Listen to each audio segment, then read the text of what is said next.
बलं बलवतां चाहं काम राग विवर्जितम धर्मा विरुद्धो भूतेषु कामो अस्मि भरतर्षभ।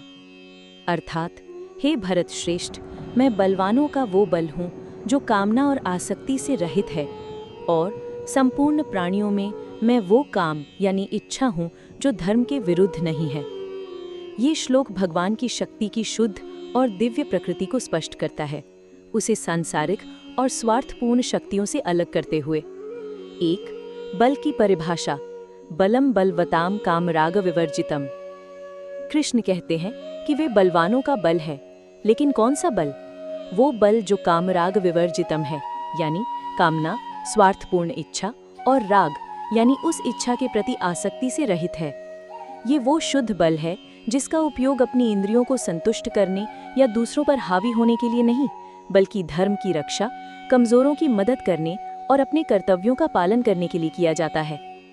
एक अत्याचारी का बल भगवान की अभिव्यक्ति नहीं है, लेकिन एक धर्मात्मा राजा का या एक रक्षक का बल है। 2. काम की परिभाषा, धर्मा विरुद्धो कामः। पिछले अध्यायों में कृष्ण ने काम को शत्रु बताया था, तो क्या सभी इच्छाएं बुरी हैं? नहीं।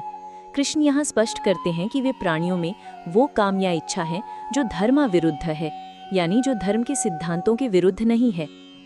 उदाहरण के लिए अपने परिवार का भरण पोषण करने की इच्छा, समाज की सेवा करने की इच्छा या संतान उत्पन्न करके वंश को आगे बढ़ाने की इच्छा जो धर्म सम्मत है।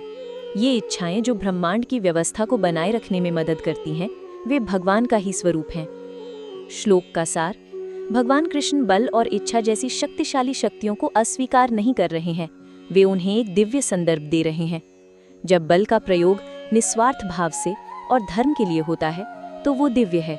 जब इच्छा धर्म के दायरे में रहती है और सृष्टि के नियमों का पालन करती है तो वो भी दिव्य है। समस्या बल या इच्छा में नहीं, बल्कि उनके स्वार्थपूर्ण और अधार्मिक उपयोग में है।